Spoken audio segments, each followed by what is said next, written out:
এটি হচ্ছে প্রবেশ পথ, এখানে টিকিট জমা দিতে হয়। এটা হচ্ছে প্রবেশ পথ। ঠিক আছে দর্শকবৃন্দ, এখন আমরা ঢুকলাম পুকুরঘাট।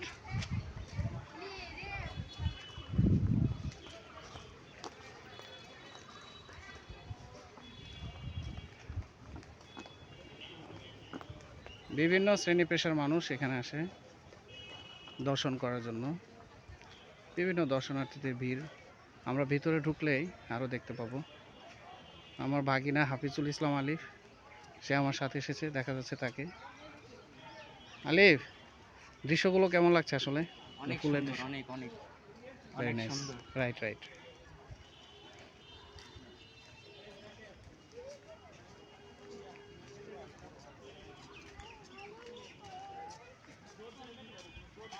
আচ্ছা, একটা মূর্তি ছিল না আগে, দেখে গেছিলাম পুকুরঘাটে, লোহার মূর্তি, বহুদিন আগে দেখেছিলাম পুকুরঘাট।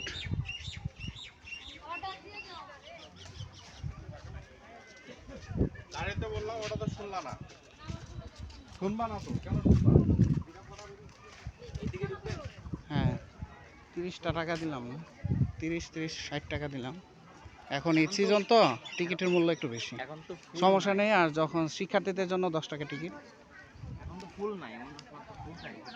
ঠিক আছে, এখন এই রাজবাড়িটা দেখে আসে, একদম মূল মূল ভবন এটা, ওই যে ওইটাতে রাজা থাকতেন। এগুলো হচ্ছে সম্ভবত বিচার কাজ, সভা টভা বসতো এই জায়গায়। হ্যাঁ, এখন তো একটু দুপুরবেলা তো লোকজনের ভিড় কম, তাই না আলিফ? আর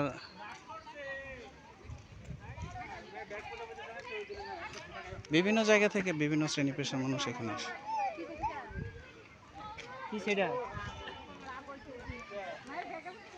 চলো আলিফ, ওই যে মূল প্রাসাদটাতে যাই। এটা হচ্ছে রেস্ট হাউস, বা আমরা বলে থাকি গেস্ট হাউস। এখানে ভিআইপি যারা তারা আসেন।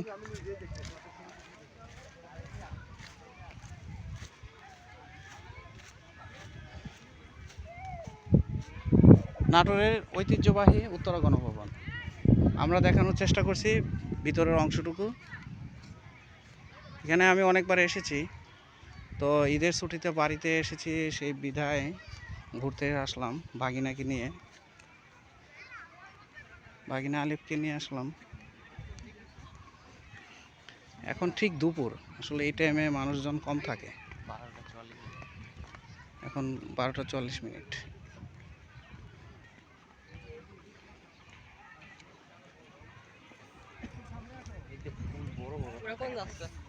হ্যাঁ মামা, আপনি একটু লাউড দিয়ে কথা বলেন, আমার একটু প্রবলেম তো আছে।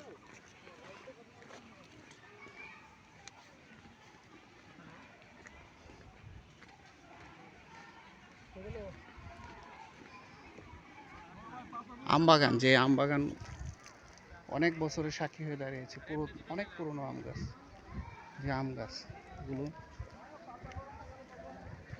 তো আমরা মোটামুটি কাছাকাছি চলে এসেছি। ভিতরে কি প্রবেশ করতে দিবে না লিভ? হ্যাঁ, আবার ভিতরেও দেখতে হলে আবার টিকিট লাগে।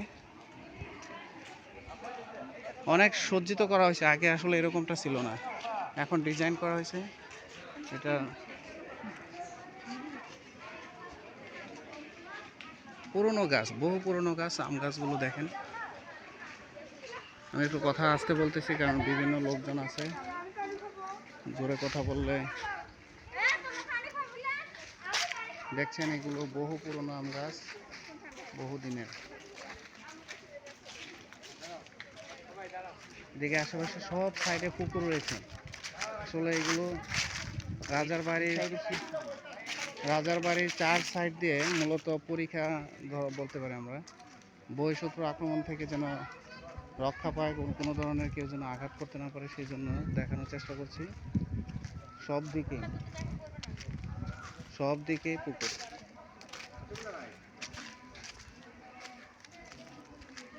পুকুর সাইডে যাই। হ্যাঁ আলিফ,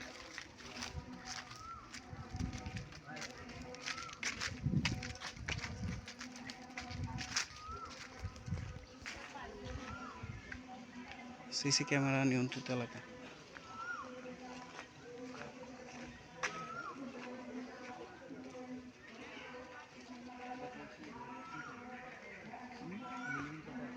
বহু পুরনো লোহার চেয়ার মনে হচ্ছে এটা।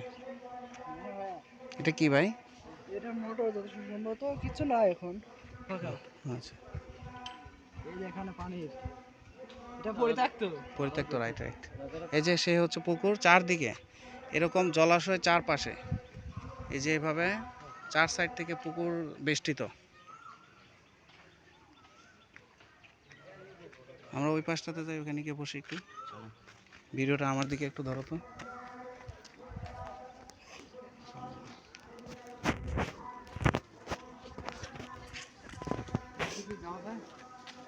ওই সাইড দিয়ে চলে আসতে হবে।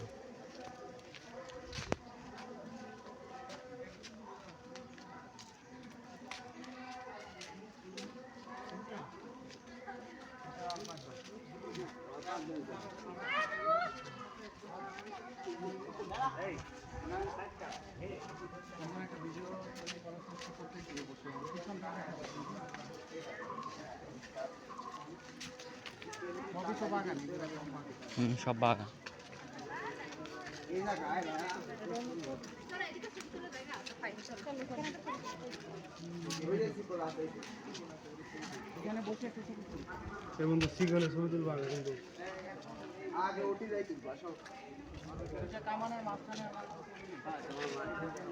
ওইদিকে প্রবেশ নিছে, সামনে ওই জায়গায় আরেকটা আছে। এখান থেকে অফ করবো ক্যামেরা। ভিডিও চলো।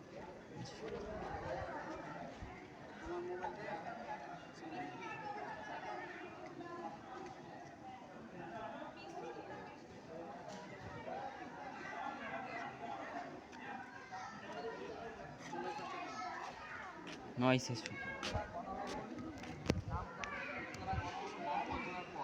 আমরা এখন একটু কিছু যে লেখাগুলো আছে এখানে,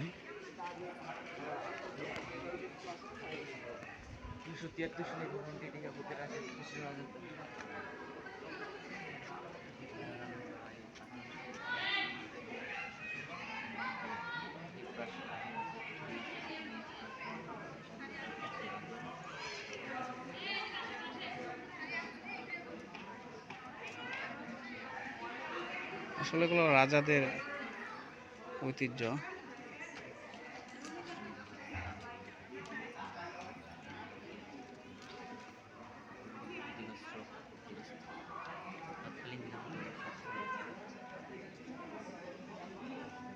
এটিকে গভর্নর হাউস হিসেবে ঘোষণা করেন কত সালে? 1967 সালে।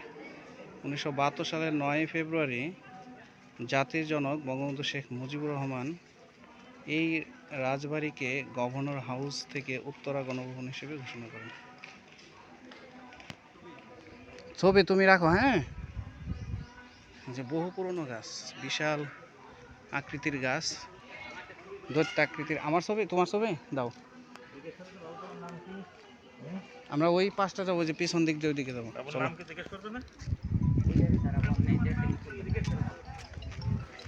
কোথা থেকে মামা? আমি এই জায়গায় দাঁড়াবো। পজ দে একটু, ভিডিওটা পজ দেই।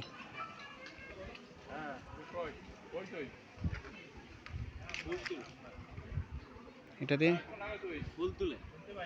ফুল তো 500।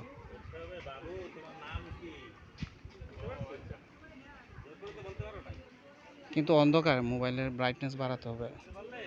সেলফি তোলো, সমস্যা কি?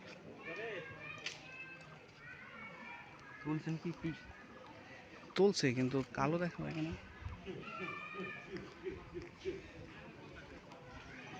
সংগ্রহশালা টিকিট মূল্য তালিকা, সাধারণ 30 টাকা টিকিট কাউন্টার।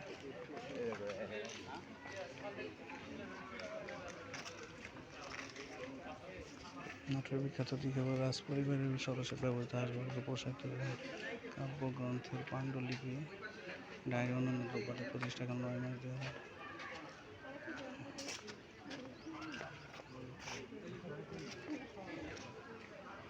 আলিফ, আসো মামা।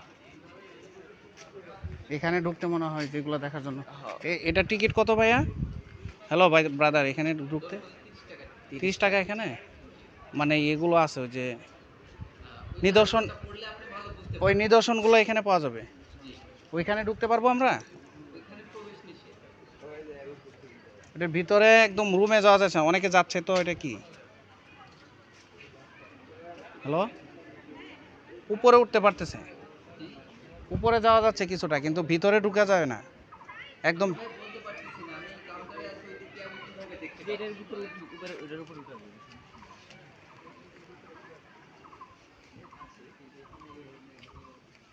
চলো ওই মূর্তিটা দেখে আসি।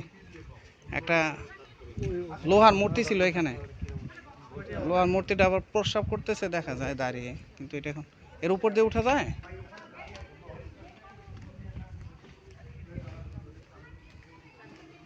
পাখির চোখের মতো দুটি চোখ তোমার, ঠিক যেন নাটুরে বনলতা।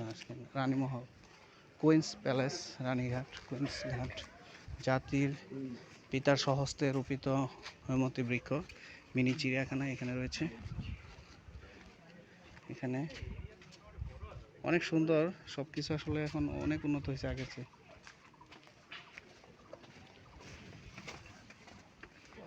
কুইন প্যালেসে ঢুকলাম আমরা। আলিফ, এটা কুইন প্যালেস।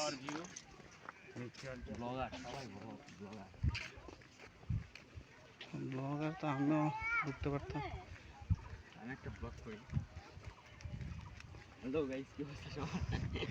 আমরা আজ চলে এসেছি উত্তরাখণ্ড ভবনে। আজ আপনাদের ঘুরিয়ে ফিরিয়ে বিভিন্ন কিছু দেখাবো, দেখানোর চেষ্টা করব। সুন্দর, নাইস এই বাগানগুলো, যে সুন্দর একটা মনোরম সাজানো গোছানো পরিবেশ। আমার মনে হয় যে কোনো পর্যটক এখানে আসলে তারা অবশ্যই ভালো কিছু আখ্যায়িত করবে যে ভালো কিছু দেখেছেন।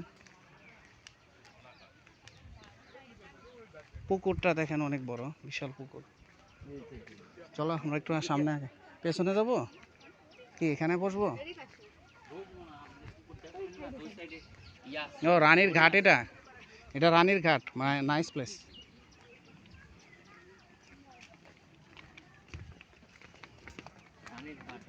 রানীর ঘাট, এখানে রানী গোসল করতো, রাজারা গোসল করতো। অনেক বড় পুকুর, তাই না? মজা। ওই সাইডে আপনার পাখি টাকি আছে, চলেন। পুকুরটার একটা দৃশ্য নেই। কয়টা ছবিও তোলা লাগবে তো, খালি ভিডিও করলে হবে? মানে যার সময় ভিডিও করবেন, আসার সময় ছবি তুলবো। বসার জায়গা, রানীর ঘাটের মানুষ বসার জায়গা। 33 ডিগ্রি সেলসিয়াস তাপমাত্রা। 13 মিনিট হয়েছে ভিডিও। একটা খেজুর গাছ দেখা যাচ্ছে, খেজুর গাছটি।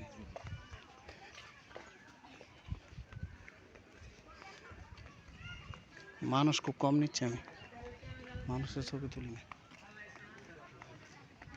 বিকালে তো অনেক পর্যটক আসবে, বুঝছো?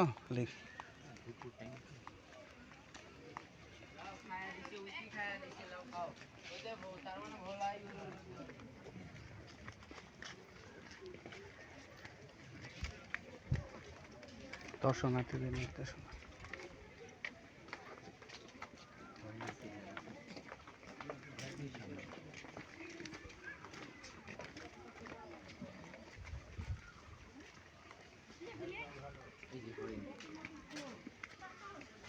হরিণ আছে এখানে, নিয়ে আসছে?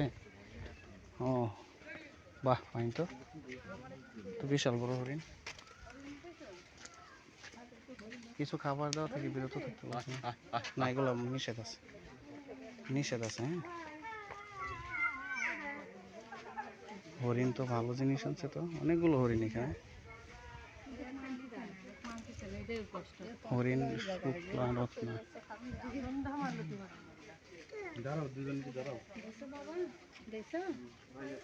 একদম কাছে থেকে দেখাই আমরা। হরিণ, হরিণ শাবক, ছোট বাচ্চা হরিণ, সব ধরনের হরিণ এখানে রয়েছে। আলিফ তুমি কই?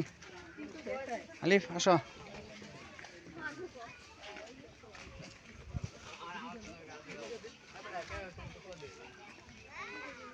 মূর্তিটা কই দেখলাম না তো এখনো। মূর্তিটা উঠাই ফেলছে, ওইদিকে ছিল একটা লোহার মূর্তি, ঠিক আছে। সঠিক জানি না। চলো ওইখানে, আমি জানি ওই গলিটার ভিতরে। এখন একটু পজ দিই।